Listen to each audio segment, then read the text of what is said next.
Welcome, everyone. We're going to do a Q&A session now. And first off, if you're watching this, please comment in the comments and just show some love to the actors up here. What an amazing job they did. And I was back there behind the scenes trying not to leak some testosterone through my eyes. So it was really awesome. So thank you all. How about you give yourselves a round of applause? Unbelievable. All right, and now for the fire drill or the firing squad. So we'll do some questions. I think we have an iPod. Do we want to do some from you guys first, or just want to jump in? I think Connor has a question. That's all right. Connor, you have a question? Yeah. When you were younger, like, how did you think about what you were going through, and what did you like? Now that you reflect back on it, how do you feel about it? When I was okay, so let me get the question. So when I was younger, how did I think about what I was going through, Yeah. and then what do I think about it now? That's a great question. You know, I feel like when I was younger, whenever you go through things that are new, and especially whenever you think they might be traumatic, you always feel like you're the only one going through them. So you think to yourself, am I weird, or am I like, no one else seems to be talking about this, so I must be the only one going through it. And so I feel like a lot of times you feel isolated and you feel very alone because you think, I'm surely the only one going through this, which means I don't have it together. Everyone seems to have it together. And I think what I realize now is that everybody was going through something similar. And so you sort of tell yourself, oh man, I'm the only one going through it, when in fact, when you go first and tell your story, you always find out that people were going through something similar. So what I know now is that everybody's sort of putting on their game face, right? And so I was putting on my game face and not talking about it, and so was everybody else.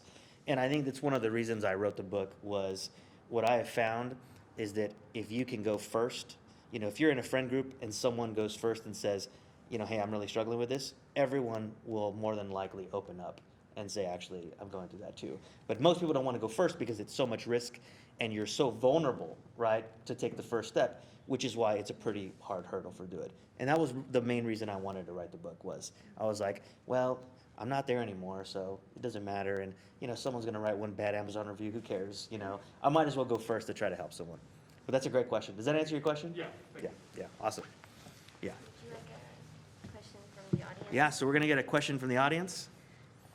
Ismail asks,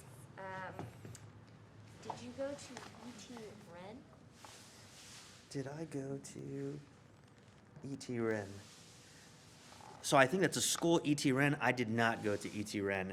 I went to Woodrow Wilson, which is right off I-10 and West Avenue, between West Avenue and Fresno. And then I went to Tafolla. I should have gone to Whittier. Whittier was my home school. And then I went to Brackenridge High School for about 9 weeks, and then I transferred to Health Careers, which is where my big sister went. And I actually didn't get accepted. I didn't have good enough grades, so they rejected me. And then my sister was so awesome that she like sold the principal and like, you know, wore him down. So that's where I graduated from Health Careers. But I did not go to E.T. Warren. But great question. Thank you for that. Daisy asked, how did you remember everything from your childhood so easily? So question from Daisy is, how did I remember everything from childhood so easily? Actually, it wasn't, you know, some of it was easy because the stories, I remember like the bridge scene. I remember at the time when I was going through it that I felt like I was in a movie. And so it's just easier whenever you can picture the scenes.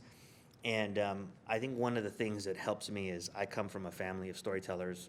My mom and dad specifically, they're great storytellers. And my mom specifically she's an amazing storyteller.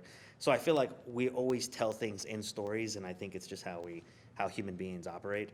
But what I did when I was writing the book was I went to all the places and I made a playlist on Spotify of all the songs I would listen to during that time.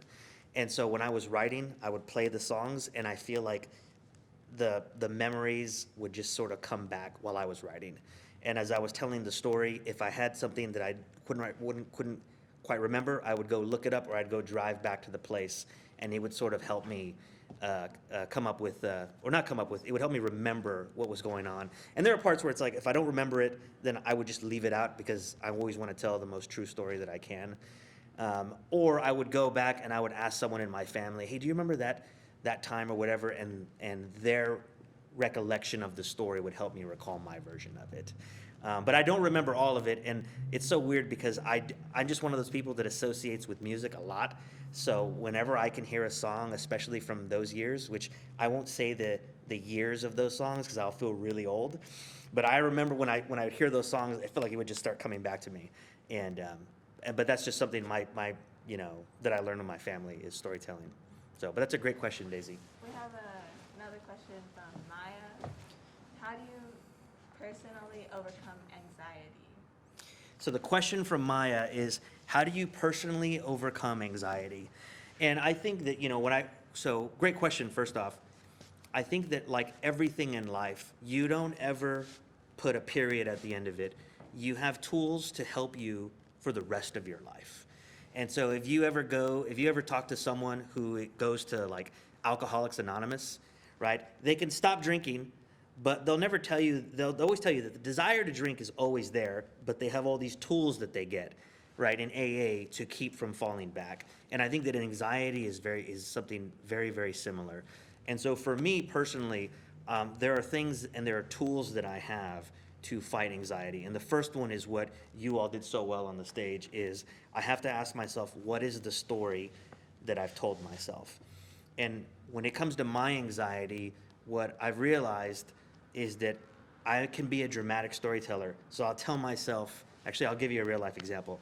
So my boss is this amazing guy, and he was the owner of Rackspace, and so very successful, super nice guy. But every time he sends me a text that says, "Can you meet tomorrow?" and that's it, I freak out. And so I start thinking to myself, oh my gosh, he's gonna fire me tomorrow, right? So his text just said, "Can you meet tomorrow?" And I start going, he's gonna fire me, this is it, he's been waiting to fire me, he doesn't know how to do it, but today he's finally got the nerve to and so I start telling myself this crazy story, and then I have to stop myself and go, you haven't met with him in a month. He probably just wants to meet. He probably just wants to catch up. And so I have two stories in front of me. So which is the one I'm going to believe? The one that makes no rational sense, which is he's going to fire me, or the one that says he probably wants to catch up or he probably wants to ask your help for something. And 10 times out of 10, it's just him wanting to catch up. But that's how quickly it happens, right? That's how quickly you can let the story go in your head. Or if that doesn't work, then I'll call someone that I trust, someone that I can be vulnerable with and say, hey, I'm really freaking out about this. And those people will tell me a similar version of this, which is, man, you're really overreacting, you're super stressed out, he's not gonna fire you, let's go through all the lists, right, of why he's not gonna fire you. So that's sort of step 2. Step 3 is if I need to talk to someone more professional, like a therapist, I can schedule that. But normally the first 2 are how I do it. And those are the tools that I've gathered in therapy to actually help me overcome anxiety. And so it just depends. Everybody has a different trigger. So I think some of the things that I have to do is figure out what are the triggers that get me anxious. I'll tell you one of my triggers, which is sort of embarrassing and really nerdy, is my calendar. Whenever I feel like my calendar controls me, I get super stressed out. And then I have to remind myself, dude, you control it. If you want to cancel that meeting, just cancel it. It's not worth the stress. And it seems like a really silly thing, but it's caused so much stress in the past. And so it's sort of like figuring out what are the list of things that trigger anxiety, and then how do you go get tools for to attack those. I hope that answers the question. Do we think I answered it? Okay, hope so. All right. Awesome. Okay. So a lot of the students are asking about your writing process. So Okay. like, where do you find motivation? And then when you are writing, like, does it just come out? Like, how does that work for you? Yeah, so great question. So a lot of the students are asking about my writing process, and it's really interesting because I sort of don't consider myself a writer. I can see, which my therapist would not like that statement. I consider myself a storyteller, and I just like stories, and so writing is one way to tell stories. But the way that I do it is, and this is something that I had to learn the hard way, is I always used to think that being a writing was being like Hemingway and going to Paris and sitting in a cafe or by yourself. And what I realized is I have to collaborate. I'm a person that needs to be in community with people, and I have to feed ideas off of other people. So I have an editor. Her name is Barbara. I hope she's watching right now. She lives in Rome, in Italy. And I've never met her in person. We've just talked on the phone, and she's one of my most favorite people in the world. And she is the person that I like to bounce ideas off of. And so I'll write or I'll tell a story to Barbara, and the first thing that she always asks me is, why does your reader need this, and how is it going to help them? And I need her to keep me honest, because sometimes writing is just a total ego trip. And it's this, I'm just gonna write this cool story and I'm gonna look so awesome. And that's really not why you write books. And so Barbara is there to put the smackdown on me and say, well, this story's cool, but it doesn't help your reader at all, so we're not putting it in your book. And I go, okay, Barbara.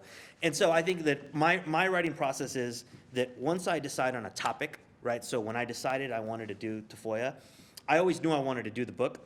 And so when I met with Barbara, we sort of walked through and she helped me figure out, first, it's the table of contents, which is really hard for me because it's like the blueprint that an architect uses to build a building. And that's really where I'm weak, and I really need help with that. So she goes, what are we writing about? And what is the specific topic? Which is very hard. It sounds easy. And so for me, I go, well, it's not actually a book about middle school. It's a book about mental health in middle school. And so once we realized this is a book about fear and anxiety, and then middle school is just the setting and the backdrop for these stories, now I have to pick the stories that bring that subject to life. And so once I have the stories, she helps me put it in order. You know, one of the big debates we had was, do you do it chronologically, or do you just pick, the stories and the lessons that you want? And so we decided to do it sort of chronologically, a little bit of 5th grade, 6th grade, 7th grade. And so once we do that, then we actually do something that's really different from most writers, is we both get in on a call, and I tell her my stories audibly, and we record the stories and then send them to get transcribed. And so I have like 20 hours of interviews of me talking. So then we get them back, she edits them together, and then I go in and I edit them, and you're always your critic. And actually, Hemingway had a quote that I can't quote the full quote because he uses some profanity. But he basically says that your first draft of any book is total garbage. And so whenever I get the first edited draft of the book, I go through and I'm like, oh my gosh, why did I tell it that way? It's terrible. So I make a note and I start going through and redlining and writing it. And so then I go back and I meet with Barbara, and I say, hey, I think I'm gonna change this story. I think I'm gonna add this story. And what I love is that she's there to defend the reader from me. And she's like, okay, that's a big change. Why does your reader need it? What are you gonna teach them? That's a cool story, but it doesn't help your reader. I'm not sure it goes in there. And so we have this great collaboration. But I think a lot of people make the mistake to say that I need to be inspired for me to write. And what I've realized is you just have to carve out time and do it. And you can always fix it later. You can always dial up the inspiration up or down later. But the key is discipline and consistency. And I'll just give a plug to Cruz Ortiz, who's really an inspiration. He is the guy, him and his wife have a company called Burnt and Paul, and they're the ones that did the cover of my book. They did the first 2 covers of my books. And what I love about Cruz is if you stalk him on Instagram like I do, that guy is painting every day. He paints, whether he's inspired or not, he paints a painting almost every single day. And I think writing or really any creative endeavor is the same way, whereas you just have to carve out time and do it, even when you feel sleepy, even when you feel like you're having a terrible day, you just got to carve out time to do it.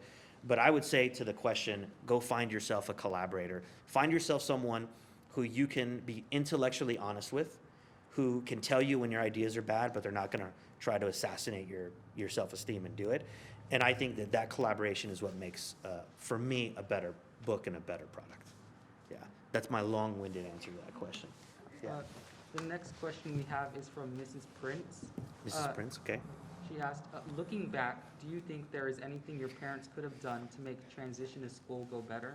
What advice would you give to students about relating to their family? Wow, that's a great question. All right, let me try to see if I can repeat it back. So looking back, is there anything that I think my parents could have helped with in the transition? And what are some things that I suggest for students on how to relate to their parents today? Is that more? Okay. Yeah, so I think that's a great question, and I'm glad that it was asked, because my parents absolutely could have helped me. But what happened is I told myself this story, which was untrue. And the story I told myself was, the adults don't care, I have to fend for myself. The adults don't care about what's going on, they don't understand, they can't help me, so it's sort of, prison rules, I just gotta figure it out by myself. And that was absolutely untrue. If I would have had the courage to pull my parents aside, or even, you know, my siblings are actually really awesome. I could have pulled any one of them aside, and they would have really gone out of their way to, you know, help me, talk me down, or if we needed to contact the school, they would have absolutely done that. And so I just didn't. And also, you know, one of the characters I write about in the book was our police officer. His name was Officer Amandades. And actually, he actually goes to my parents' church. He's a really good guy. And I know for a fact that if I would have told Officer Amandades, hey, I'm really struggling, I think these dudes are gonna jump my friends, they're gonna beat me up, there's no doubt he would have taken care of it. And so I didn't do that. And the reason I didn't was because I let fear and anxiety tell me the other story, which was they can't help you, they don't wanna help you, you gotta figure it out by yourself. And at the very end of the book, I tell this story where there was this really, really huge gang fight that was coming up. And right before it went down, there was this police sting that happened on our school. And they had been planning it for weeks or months. And on that day, they swooped in. There was cops on the roof, and they were monitoring all the gang activity. And in one day, they transferred and they expelled 20, 30 guys. And that day was the safest day of my life. And after that, I felt so great. But the story I told myself was, they don't care. They've left us all here to fend for ourselves and get beat up every day. When in fact, the real story was they did care. Not only did they care, they had organized the resources of the San Antonio Police Department to bring safety back, to the school. And I just didn't tell myself that story. And so I think that what I would tell young people now is you have to look at the adults in your life, and you know which ones are the ones that will treat it with care and which ones that won't. There are people out there that if you tell them, they'll brush you off, or they'll say, you just need to grow up. And there are people that will listen, they care about you, they will not, when I use this phrase a lot, they won't assassinate your character or your self-esteem. We all have a friend that you love them, but you won't tell them the most intimate parts of your life because they might make fun of you. That person is someone who is not safe to be vulnerable around. And that's a person you shouldn't share those things with. The people you share them with are the people that are going to protect you and your identity and your self-esteem. And I would submit to you that everyone has at least one adult in your life that fits that description, that you can trust, that you can open up and be vulnerable, and it's safe to be vulnerable around them.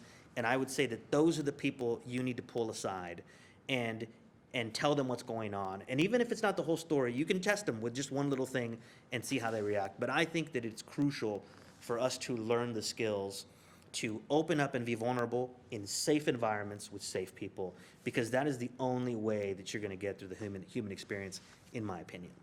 So it's a great question. You think that answers it? All right, I hope so. Danielle asks, how should students limit the effects of trauma for other students and to increase the health of others? Wow, that's a great, okay, so let me see if I get that right. How should students help limit the effects of trauma for other students? And what was the second part of it? To increase the health of everyone. And to increase the health of everyone. Well, I would say this, the effects of trauma, so I think that I have two answers to that question. I think the first one is, I would say that every individual has one powerful tool at your disposal, which is words, your words. So your words can cut someone verbally, or your words can lift them up. And so much of my life I've realized that I've been very fortunate to have people that speak words that lift you up. But right now, everybody's thinking about, you're making a list in your head right now of the people that do it well and people that don't. And so I think that we all have an obligation to speak words of affirmation and positivity to people that are hurting. And I'll just give you an example. Especially when you're young, young kids can be very cruel with their words. And so are you going to be the friend that looks at the person getting made fun of and jump in? Are you going to hold your words back and not be one that stabs them? Are you going to be the person that defends them? Are you going to be the person that pulls them to the side later and says, hey, that stuff they said about you is terrible and it's not true, and I just want you to know that you're better, right? Are you going to be one of those friends that speaks words, life-giving words, into the people around you? or not? Or are you going to be the person that piles on? And I think that so much of what we see in school, we sort of think is harmless. We think it's just playful banter, but you just never know what someone's dealing with. And so sometimes when you think it's just good fun, you're actually really creating wounds in those people. So I think that's the number one tool that we all have is how are we going to regulate the words that come out of our mouth? So that's one, and it's probably the biggest lever that you have. I just read, forgive me for being really nerdy here, but I just read, it was like 300 pages. It was the biography of George Washington.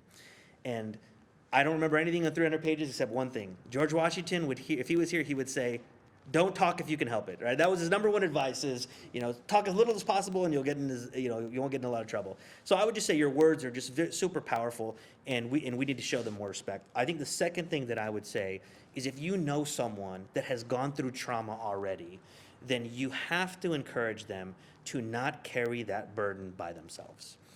And I think that you need to be the person that doesn't manipulate, doesn't pressure, doesn't force, but encourages them to say, we need to get you help to deal with your trauma.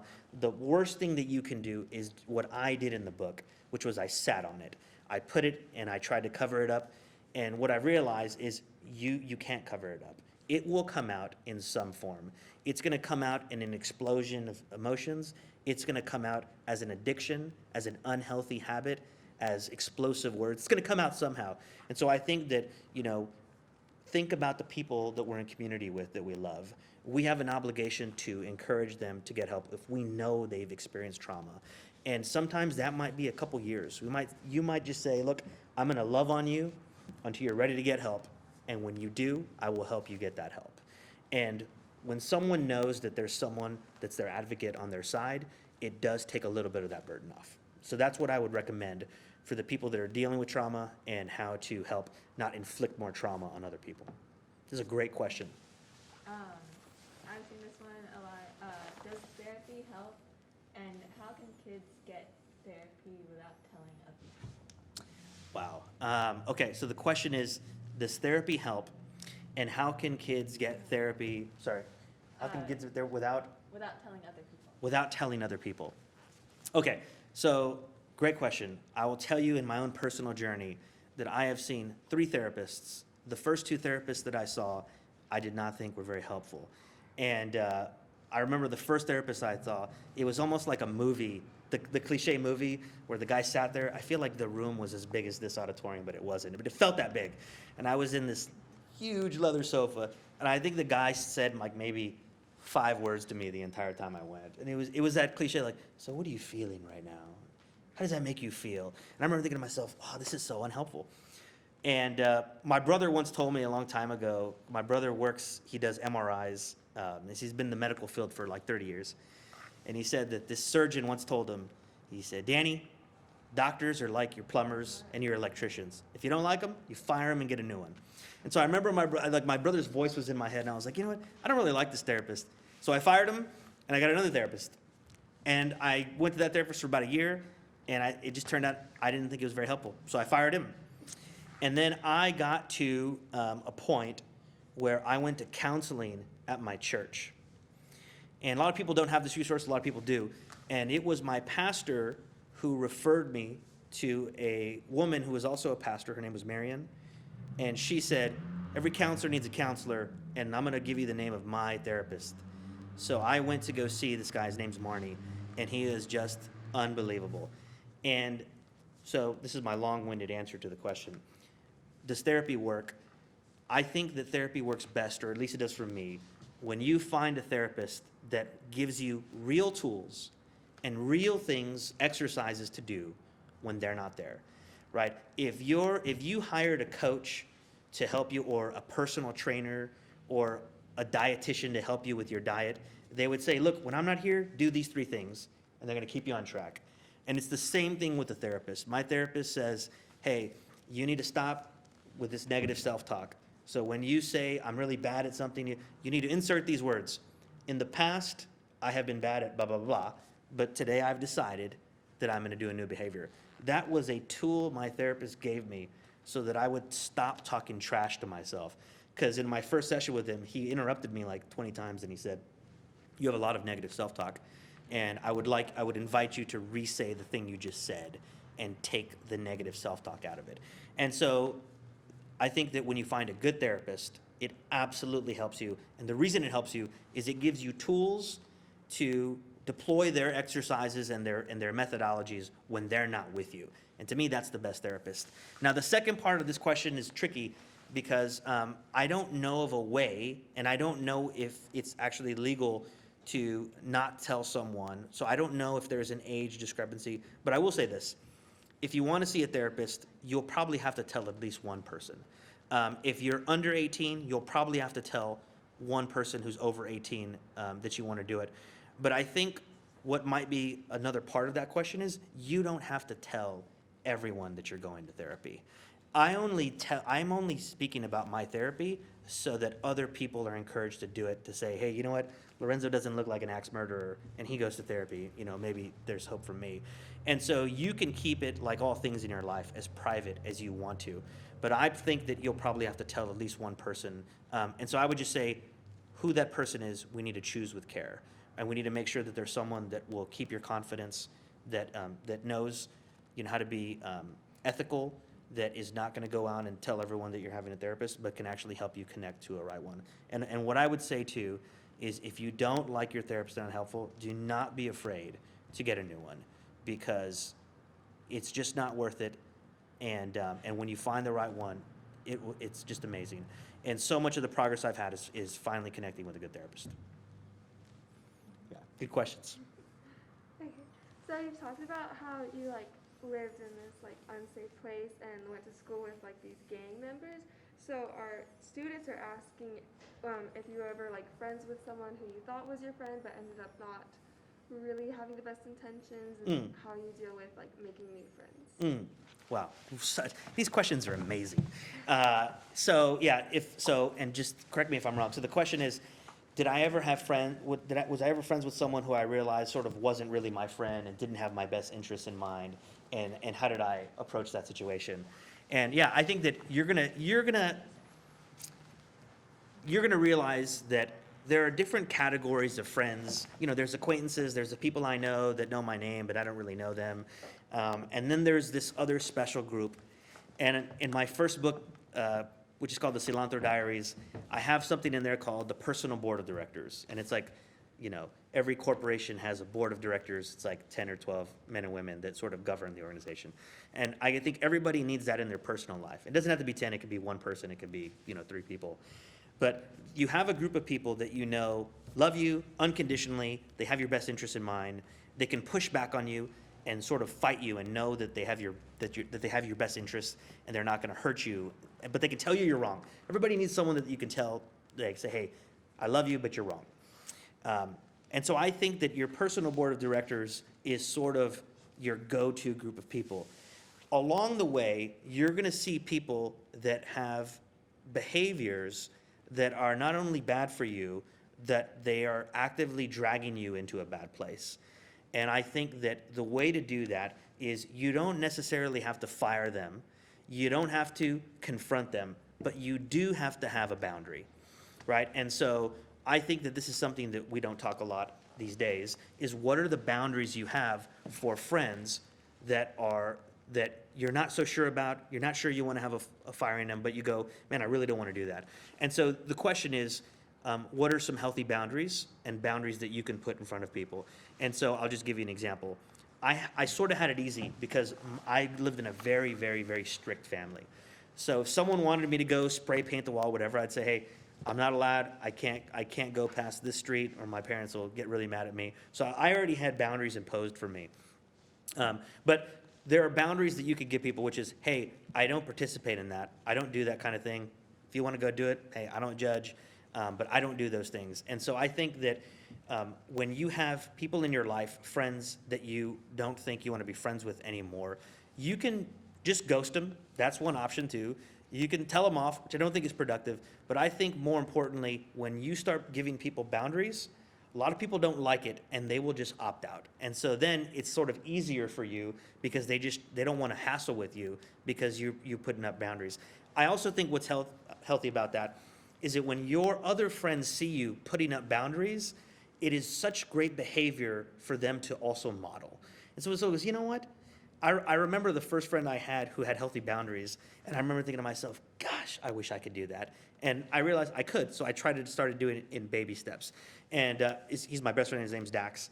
And what I loved about him was he didn't do anything he didn't want to do. And he would say, nope, I don't do that. And I thought, wow, what a superpower this guy has. And so I try to emulate that. But I think the key to this question is boundaries. If there are people doing things and you don't want to be friends with them, and you don't want to, then you need to start giving boundaries for them. Or you can just say, hey, look, I don't want to be involved, and I just don't think our friendship's going to last. But I think having healthy boundaries is the fastest way and the healthiest way to do it. Good question. Okay, last question. Last question. No stress. Okay. How did you tell your parents that people were bullying or following you? So the question is, how did I tell my parents that people were bullying or following me? Yes. So the answer to that question is I never told them until they read this book. And I was so nervous when I published this book that my mom was going to get mad at me. But it turns out she didn't. She was very happy. And I think it's one of the biggest regrets of my childhood is that I did not tell them. And I would encourage anybody that's going through that to don't make the mistake I made. Because I'll give you an example. I was so afraid of conflict because I had seen all these fights and I was afraid of violence. And so I told myself this negative story, and the story went like this. All conflict ends in violence, which means if I have a disagreement with my friend or if I have a disagreement with the cashier at H-E-B, it's going to end in violence. And that was the most unhealthy, poisonous story I told myself. And so what happened is because I never said anything, I took that bad behavior into my adulthood. I took it into my relationships. I took it into my jobs. And so I went, man, so I just avoided conflict at all costs. And it was the most unhealthy thing that I had to unlearn as an adult, was that all conflict ends in violence. And once I realized that actually you can have healthy conflict, you can have healthy disagreements, then it unlocked so many doors for me. But I'll say there was so much damage I caused myself, so many setbacks in my career because I avoided conflict at all costs. And so I would say the answer to this question is I never told them, and I would encourage anyone listening to not make the mistake that I made, because it cost me years, and also it cost me a lot of anxiety, a lot of sleepless nights, a lot of overeating, a lot of unhealthy habits. And so I would say find the people that you can tell. If it's your parents, great. If it's a sibling, great. If it's your best friend, if it's a teacher, if it's a counselor, if it's someone at the school, find someone that you can trust to tell them, because I didn't, and I suffered for it. The only good part is that I was able to write a book so that hopefully it helps someone not repeat the same mistakes I did. Yeah. Great questions. Thank you, guys.